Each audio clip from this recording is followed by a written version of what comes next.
Muy buenas noches, bienvenidos a la hora clave. Buenas noches, Maki. Buenas noches, Manuel Felipe. 1967 Qué año, ¿no? fue un año de grandes acontecimientos y valdría la pena recordarlo ahora que, 50 años después, ¿no? Sí, señor. Sobre todo por algunos acontecimientos. Claro, todo parecía indicar que se trataría de un año como cualquier otro de la agitada época, interesante pero normal. De hecho, fue declarado Año Internacional del Turista por las Naciones Unidas. En Venezuela no pudo comenzar mejor. El 6 de enero, el presidente Raúl Leone inaugura el puente Angostura, el mayor de Sudamérica, sobre el río Orinoco. Pero en realidad fue un año de grandes cambios y en nuestro caso de grandes hechos políticos y sociales en el país. Ni se diga internacionalmente. Tuvo lugar el evento Human Being, donde cerca de 10.000 activistas de la contracultura se reunieron en el Golden Gate Park en San Francisco el 14 de enero para una celebración que marcó sin lugar a dudas el área como sede central de los famosos hippies. Por otro lado, el secretario de Defensa Robert McNamara escribió al presidente Lyndon Johnson en mayo que la campaña de Estados Unidos en Vietnam había sido en gran medida ineficaz y sugería que se iniciaran conversaciones de paz. Johnson no cedió y las protestas recrudecieron de manera feroz. Estrenan la famosísima película El Graduado. Por primera vez hubo un juez de raza negra en Estados Unidos. Aparece en la revista de los Rolling Stones. En julio, el verano de la ira tiene lugar en Detroit con los famosos disturbios de la calle 12 y Mohammed Ali fue despojado de su título por su negativa a prestar servicio militar.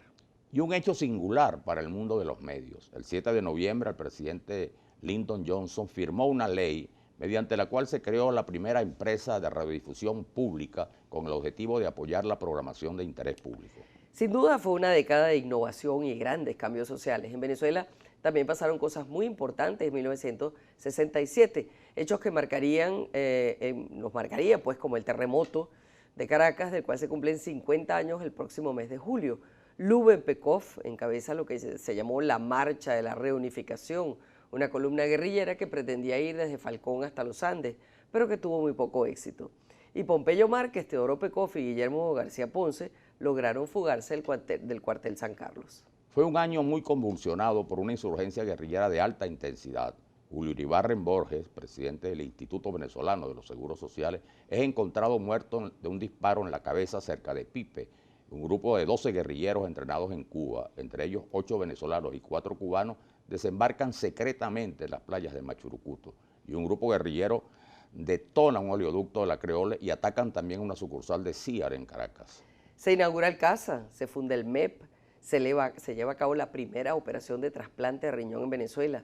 La primera edición del premio Rómulo Gallegos otorga el premio a Vargas Llosa por su novela La Casa Verde y fallece la madre María de San José a los 91 años, producto de una trombosis, hoy santa venezolana. La selección de fútbol de Venezuela disputa su primer partido en un campeonato suramericano de fútbol ante su similar de Chile, saldándose con una derrota 2-0. Venezuela se hace signataria del Tratado de Tlatelolco para la prohibición de armas nucleares en América Latina y el Caribe. Se crea el Instituto de Medicina Legal en el país y la fundación del Caracas Fútbol Club surge producto de la iniciativa de José León Veracasa y sus amigos de tener un equipo de fútbol. Bueno, no podemos dejar fuera a Mariela Pérez Brangé, bellísima joven venezolana que clasifica por primera vez como primera finalista en el certamen de Miss Universo celebrado en Miami Beach. Para analizar este movido año conversaremos al regreso con el historiador y escritor José Olivar. Pero antes les recordamos que pueden hacer sus comentarios en nuestras cuentas de Twitter e Instagram, @lahoraclavepisogb, y a través de la etiqueta #HoraClave envíen las preguntas para nuestro invitado. También pueden buscarnos en nuestro canal de Telegram, Globovisión Piso Oficial, para que recibas en tu teléfono móvil las noticias más importantes del momento. Ya regresamos.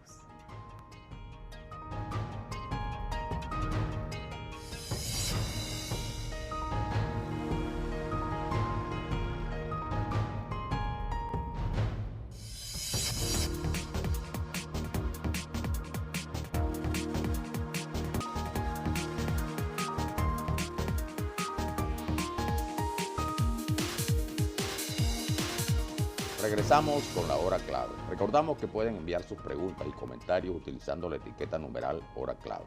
Y le damos la bienvenida a nuestro invitado, el gran historiador José Alberto Olivar, además profesor de Historia de la Universidad Simón Bolívar. Gracias. Bienvenido. Así es. Sí, señor. Bueno, José Alberto, nosotros estamos analizando el año 67, pues nos hemos dado cuenta, revisando pues todo el récord de sucesos, de hechos que ocurrieron ese año, que verdaderamente fue un año dentro de todo lo que fue esa convulsionada década, sumamente significativo. ¿Por qué sería eso? Bueno, hay que tomar en consideración que en el caso específico de Venezuela, la situación en la cual se encontraba estaba en un marco internacional muy complejo y también la dinámica nacional marcaba la conmemoración de alguna u otra manera del 8º aniversario de la institucionalidad de la democracia en Venezuela. De hecho, en el mes de marzo, el presidente de ejercicio de entonces, el doctor Raúl Leoni, presenta su tercer mensaje a la nación, su memoria y cuenta, y ese va a ser la oportunidad propicia para comenzar a hacer un balance que la democracia consideraba pertinente, la élite política de la época, sobre los logros de la democracia. Porque de alguna manera la democracia desde el principio que comenzó a conformarse, sobre todo al retorno al periodo constitucional a través por medio del ascenso de Rómulo Betancourt a la presidencia en 1959 y luego de Raúl León en 1964, los enemigos estuvieron allí al acecho permanentemente, tanto de lo que se consideran la ultraizquierda y la ultraderecha.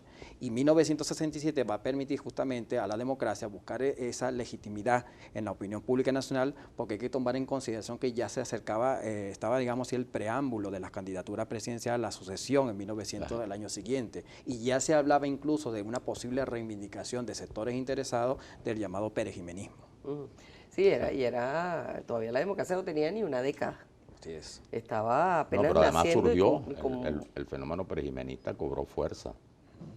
Sí, sin duda alguna, ¿no? Y fíjese, una de las cuestiones que presentó en su memoria y cuenta el presidente León y luego que fue destacado por los medios de comunicación de la época, es que sí, la democracia tenía una obra material, porque ya en aquel entonces se comenzaba a insistir mucho en esa cuestión de contraste y sobre todo alimentar ese mito de que supuestamente la dictadura había hecho mucho más en aquel entonces en comparación a la democracia. Y la democracia ya tenía una obra en marcha concreta, como por ejemplo, ya para ese año se había completado la red vial más moderna, no solamente del país, sino de América Latina, Sí, más de 35.000 kilómetros de vías de comunicación. Y de esos 35.000 kilómetros de vías de comunicación hay que destacar que por vez primera se edifican 9.000 kilómetros de vía de penetración agrícola, porque los anteriores gobiernos se ocuparon simplemente de comunicar las principales ciudades, pero de los sectores abandonados, rurales, del espacio interno venezolano, jamás. Pero esto en el marco de la reforma agraria que comenzó en 1960. Y además de eso, y no menos importante, es que para 1967, en el ejercicio fiscal correspondiente, ya el 20% del presupuesto nacional era dedicado al sector educativo, en contraste con apenas el ínfimo 5% en tiempos de Pérez Jiménez. Y también está el desarrollo de Guayana, ¿no? Sin duda. Claro, sin duda. pero qué interesante que todo eso ocurre en medio de una gran turbulencia, porque fue un año también de muchísima, como decíamos, de una actividad guerrillera de alta intensidad, que puso en jaque en muchas ocasiones al gobierno, ¿no? Y fíjese, sobre todo eso, porque la dinámica internacional de alguna manera también va a influir mucho en lo que está pasando en Venezuela, en lo que se va a dar en los años subsiguientes, los meses subsiguientes. Porque quizás lo primero que nos puede venir a la mente es lo que ocurrió en el mes de octubre con la muerte de Ernesto Guevara de la Serna, ¿no? En Bolivia. Che Guevara. El Che Guevara. Pero también hay una discusión en el marco de lo que se refiere al enfrentamiento, esa búsqueda de posiciones por parte de la Unión Soviética y la República Popular China de buscar quién de ambas asume el liderazgo del bloque comunista.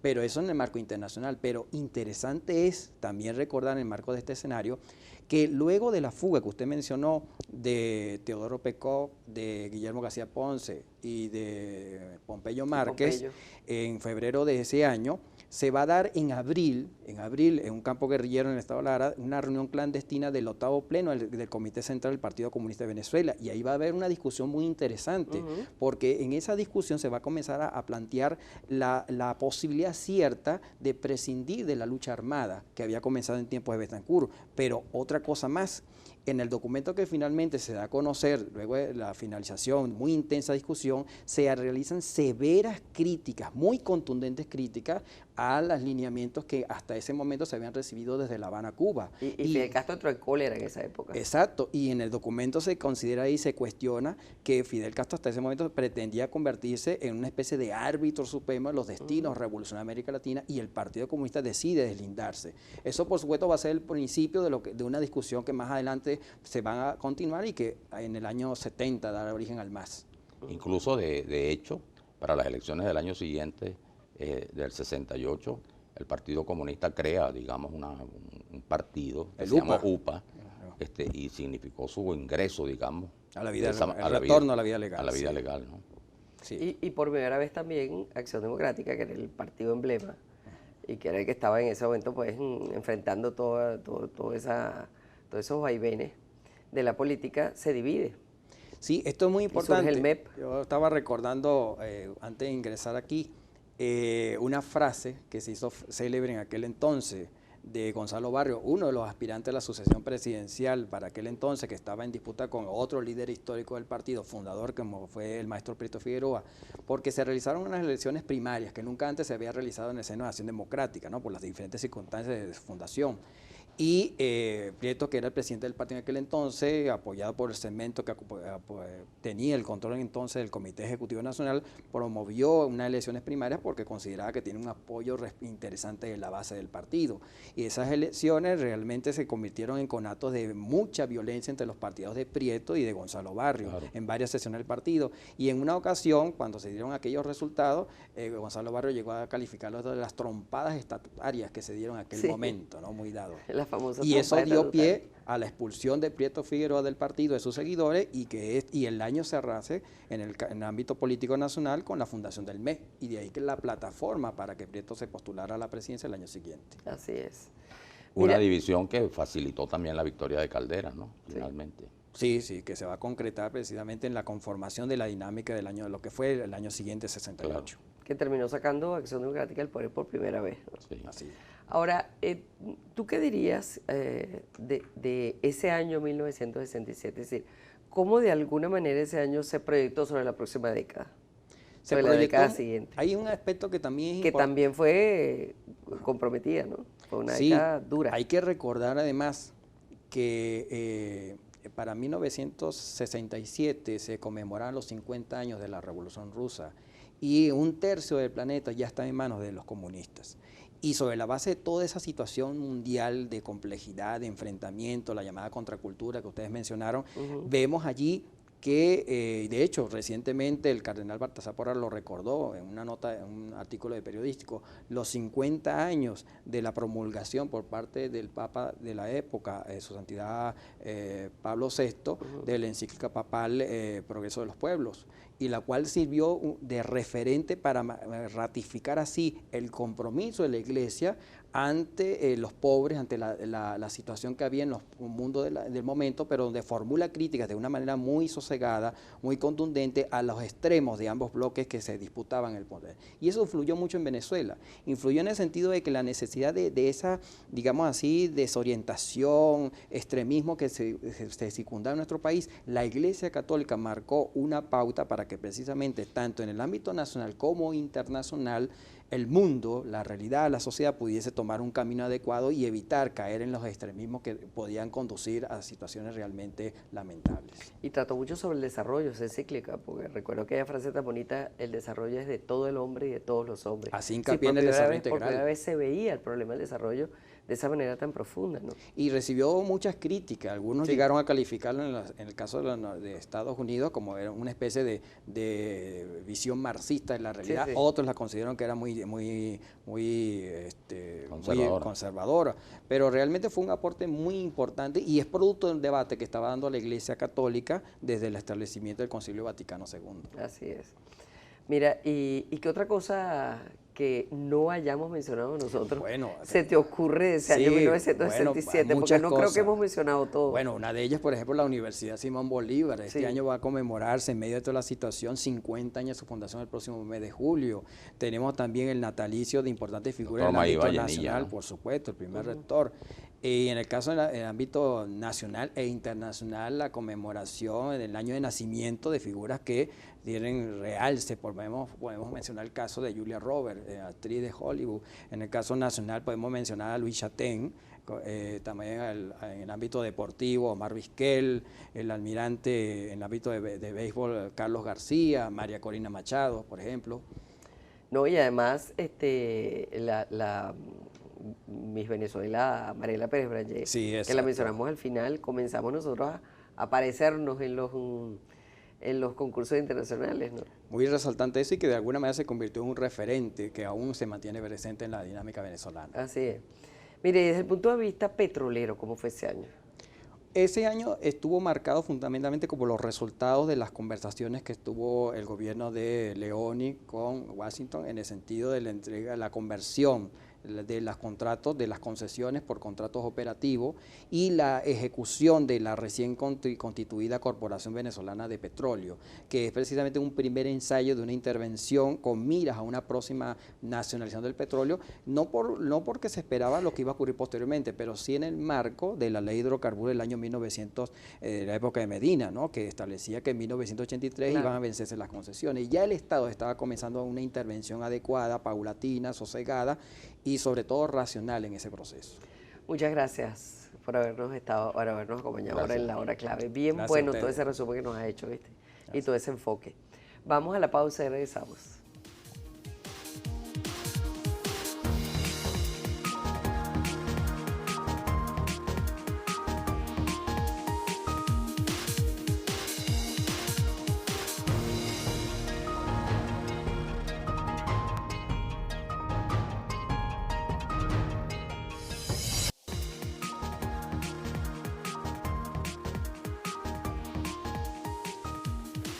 Bien, continuamos aquí en la hora clave y ahora vamos a escuchar también a otra historiadora que es Lorena Puerta, hablarnos un poco sobre este interesante año 1967. En el año de 1967 se celebra el cuatricentenario de Caracas. Unos pocos días después, en julio de este mismo año, ocurre el terremoto en una escala de 6.5 en la escala de Richter, que afectó principalmente la zona de los Palos Grandes, de Altamira y del litoral central. Adicionalmente a esto, el presidente Raúl Leoni inaugura el puente Angostura sobre el Orinoco, era el 9º en Sudamérica y el más grande en cuanto a la longitud que se tenía en esa época. Los Estados Unidos, porque a nivel internacional también ocurren cosas importantes, los Estados Unidos, la Unión de República Socialista Soviética e Inglaterra, en un contexto de la Guerra Fría, firman un acuerdo en el cual se prohíbe el lanzamiento de ningún tipo de armas nucleares fuera de la estratosfera. De igual forma, también Venezuela va a firmar un acuerdo en donde se prohíbe en la región de América Latina utilizar armas nucleares en defensa, por supuesto, de todos los intereses. En Nicaragua, también en la región están pasando cosas muy importantes, la masacre de la avenida Roosevelt, en donde la Unión de Opositores es masacrada por la Guardia Nacional. Al poco tiempo después se realizan unas elecciones fraudulentas y Somoza se instaura en la presidencia. En el ámbito deportivo se crea el Caracas Fútbol Club. En el ámbito del espectáculo se crea Elvis Presley, se casa en Nevada, y es también en Nevada, en Las Vegas, en donde los Estados Unidos en ese año, en varios meses, realizó varias pruebas de bombas nucleares de manera subterránea. La guerra de los 6 días también a nivel internacional, en donde hubo un enfrentamiento entre Israel con Egipto y Siria. Este enfrentamiento, por supuesto, generó caos, guerra y desequilibrios en cuanto a los poderes. Muhammad Ali, el boxeador, se niega a participar en la guerra, con lo cual es penado con 3 años de suspensión de no poder participar en ningún tipo de evento deportivo. Se publica 100 años de soledad y se realiza el primer trasplante de corazón en Sudáfrica. Bueno, fíjate que estaba viendo aquí también el golpe de Estado militar en Grecia. Claro, pero tú sabes que Y esa guerra de los 6 días fue muy importante ella citó porque eso, ¿no? Eso es un episodio fundamental. Israel contra Egipto, Jordania y Siria. Claro, por eso cambió la correlación de fuerzas en esa zona y creó posteriormente todos esos eventos que sobrevinieron después, ¿no? Incluso Sí. la guerra del Yom Kippur después. Se reformuló un poco el escenario allí. Pero también hay otro hecho importante. Estábamos entonces en plena revolución cultural china, que eso tuvo una repercusión en el mundo. Y también en Cuba se reunió la conferencia tricontinental con la consigna 1, 2, 3, 4 Vietnam, que estimuló la lucha de sectores de izquierda en la descolonización de África y también de las guerrillas en América Latina, aunque ya ese mismo año la muerte del Che Guevara en Bolivia, por supuesto, demostró que esa era una vía que no tenía ninguna viabilidad. Yo creo que es importante destacar también, Maki, que todos esos hechos, de alguna manera, hoy tienen una incidencia en la situación que está viviendo en el mundo, ¿no? En el plano internacional. Y, por supuesto, son episodios que tienen que ver mucho con esa época tan importante y los años siguientes, ¿no? Bueno, yo creo que la clave es ver un poco en retrospectiva todo lo que significó este año y cómo una serie de esos acontecimientos todavía se proyectan sobre nuestro presente. Bueno, son 50 años, ¿no? Sí, señor. 50 años de historia, que eso es importante. Así, esa es la clave. Esa es la clave. Buenas noches.